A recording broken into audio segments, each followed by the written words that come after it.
बिस्मिल्लाहिर्रहमानिर्रहीम। अस्सलाम वालेकुम नाज़रीन। असिस्टेंट कमिश्नर सदर उमर मकबूल ने इंसदाद कोरोना SOPs को चेक करने के लिए अचानक जनरल बस स्टैंड फैसलाबाद का दौरा किया।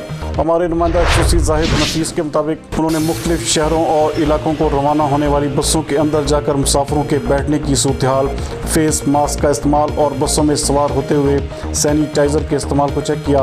उनका कहना था कि फेस मास्क के बगैर कोई भी मुसाफिर बस में सवार नहीं होना चाहिए। उन्होंने पब्लिक ट्रांसपोर्ट अड्डों में वाक़ होटल्स पर भी इंसदाद कोरोना इंतजाम चेक किए, जबकि टिकट सेंटर पर इंतजाम को मज़ीद जामे बनाने की ताकीद की। उनका मज़ीद कहना था कि जनरल बस स्टैंड के तमाम हिस्सों में जरासीम कुछ स्प्रे बाकायदगी से करवाया जाए। उन्होंने ट्रांसपोर्टर्स को भी तमाम तर हिदायत पर अमल परा होने की हिदायत जारी की, जबकि जनरल बस स्टैंड में सफाई के मेयार को मज़ीद बेहतर बनाने के हवाले से अहकामात भी जारी किए।